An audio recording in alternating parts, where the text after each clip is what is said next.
আমরা এখন হনুমান টকে এসে পৌঁছেছি। এবার আস্তে আস্তে ওপর দিকে উঠতে হবে। এই যে বিভিন্ন পোর্ট্রেট করা আছে হনুমান রামের, ওই ওপরে হনুমান টক। আর দেখা যাক, আস্তে আস্তে যাওয়া যাক। খুব সুন্দর পরিবেশ, খুব পরিষ্কার। একটু নোংরানি, জুতো খুলে ওপরে উঠতে হচ্ছে।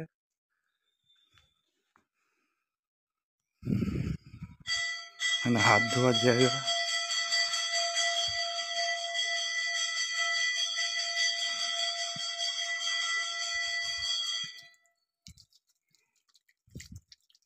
জুতো খুললাম, সেজন্য হাতটা ভালো করে ধুয়ে নিলাম।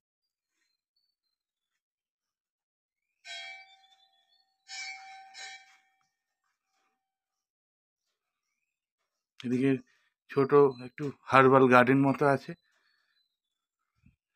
খুব সুন্দর একটা বিউটিফুল প্রাকৃতিক দৃশ্য, মনোরম দৃশ্য।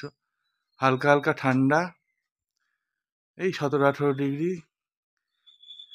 আস্তে আস্তে যাওয়া যাক।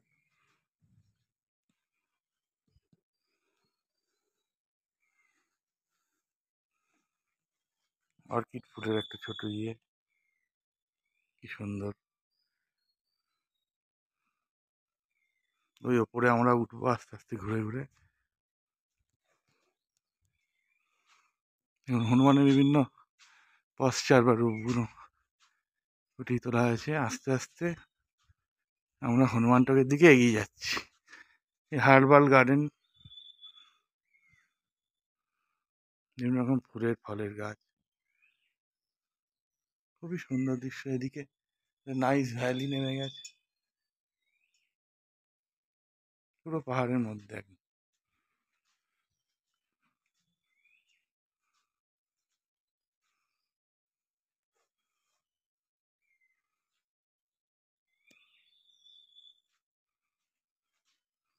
চলুন দেখা যাক হনুমান টক।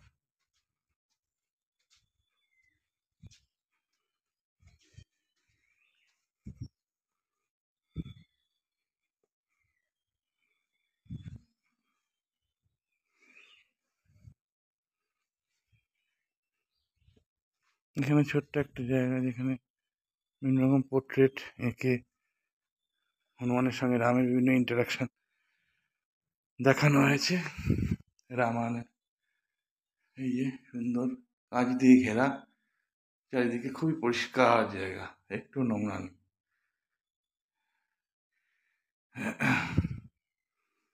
বিভিন্ন রকম দৃশ্যগুলো রামের সঙ্গে হনুমান বা সীতার এখানে ফুটিয়ে তোলা হয়েছে।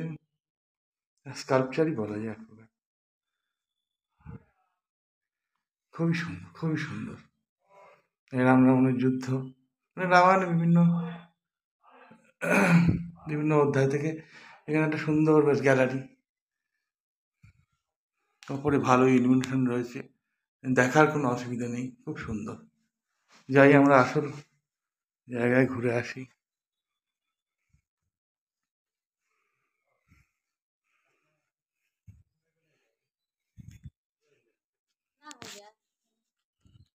কত লোকজন।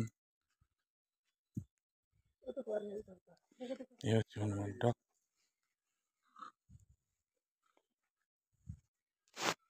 রাম সীতা লক্ষণের বিগ্রহ, পাশে হনুমান, স্বামী বাবার একটা বিগ্রহ রয়েছে এখানে।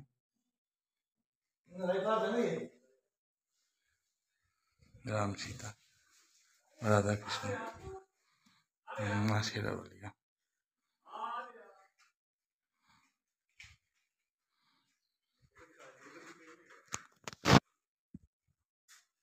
উপরে দেখুন কি সুন্দর ইলুমিনেশন, কি সুন্দর একটা ঝাল লণ্ঠন, খুব সুন্দর। একজন পুজো পাঠে ব্যস্ত। গণেশের মূর্তি।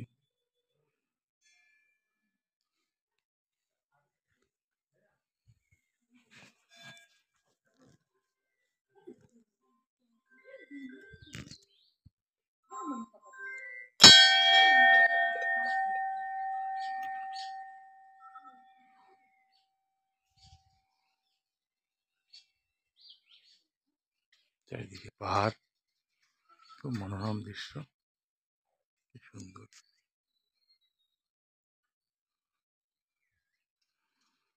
যত দূর দেখা যায় সবুজ আর সবুজ, পাইন ফারে ঘেরা জঙ্গল।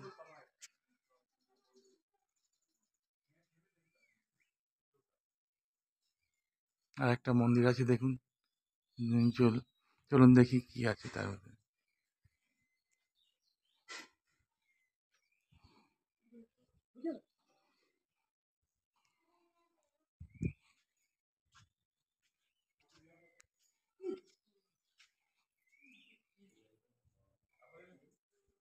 কত লোকজন যাচ্ছে।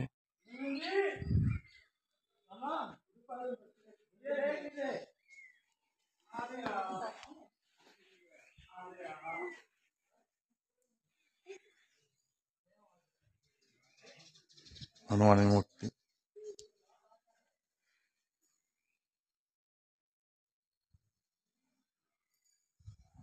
চারিদিকে সুন্দর ডেকোরেশন, খুব পরিষ্কার জায়গা, একটু নোংরামি কোথাও।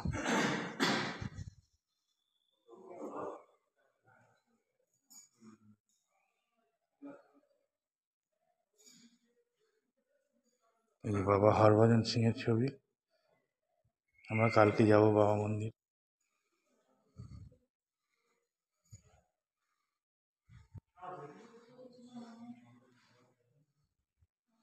এই বীর হনুমান। এবার ভিডিওটা বন্ধ করলাম।